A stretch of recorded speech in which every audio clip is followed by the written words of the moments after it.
Hello, it's the Bad Mini Painter, and it's time to paint up some Legions Imperialis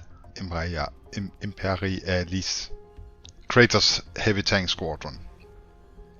So I'm taking a slight break from the Tyranids because there's a limit to how much purple I can handle, and with the new release of the epic scale, the Horus Heresy thingamabob, it's just like the perfect excuse. So I base color them white because I'm going for Death Guard, as you hopefully could see from the thumbnail. And then I give them a layer of Rakath flesh. I need to take a course in how to pronounce this. Anywho, so a sloppy base layer, and then I dry brush or kind of smear Wraithbone on top of it. And it looks really sloppy right now, but it's the kind of paint job that slowly comes together and slowly achieves the coverage that you actually want. And yeah, it's not so much a paint brushing as a paint smearing. Then I go in with a light gray wash from Vallejo, and I kind of recommend using washes from Army Painter or Vallejo because they're thinner. Which means that when you put it on, it can look like you're putting on way too much, but they are thinner and lowly pigmented, so they will run into all the recesses way better than something like non-oil, which is just horrible in some cases. So as you can see now, it kind of just defines everything, adds a lot of detail without any big blobs. It's really nice. To make it look a little bit more Death Guardy, I decided to follow the box art, kind of, and I use Death World Forest. Jesus Christ, the paint names for the stripe. It's pretty Death Guardy.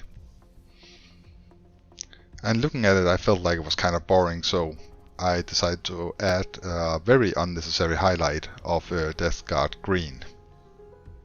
A color that I can actually pronounce as well, so that's good.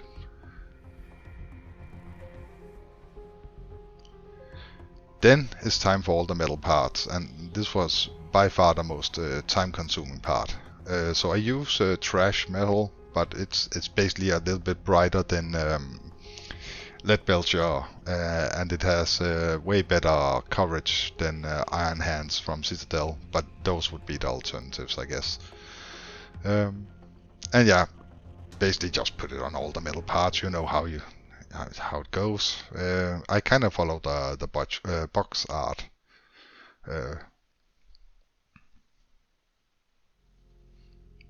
And it was kind of tedious because everything is so small, and there's a lot of it.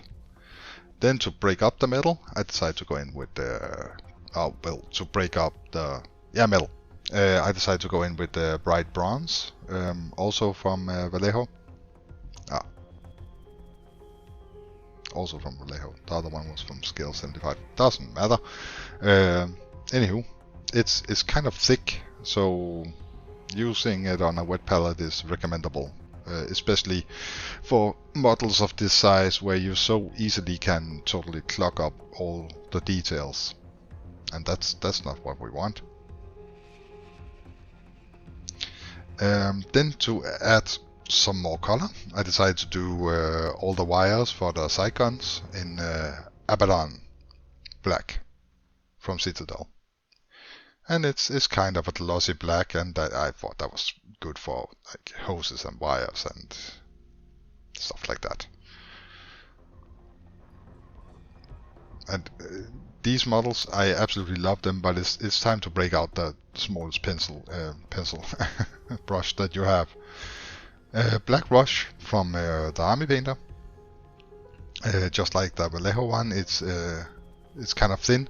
So even though when you put it on, it looks like you're putting on way too much, it will slowly run down and creep into all the crevices and really highlight the details in a really cool way.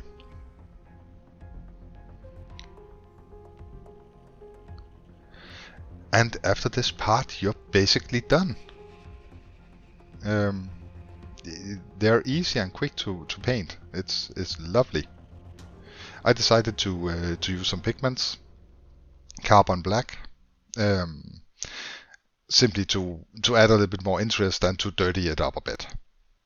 So I get a pretty nice gradient from the bottom to the top, or just smearing on the pigment and smearing it everywhere.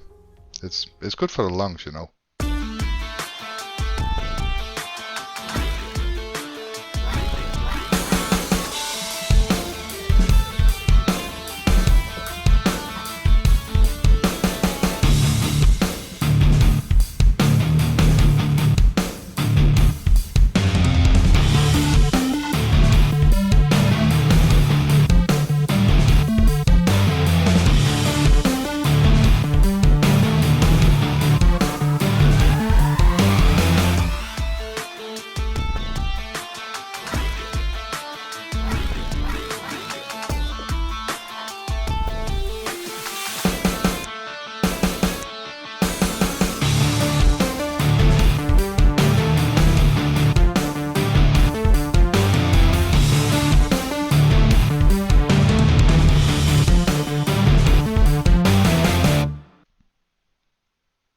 And that was it.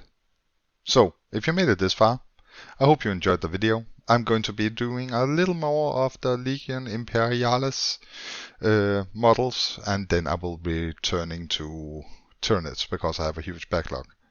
If you like this video, please do leave a like, and if you haven't done so already, subscribe.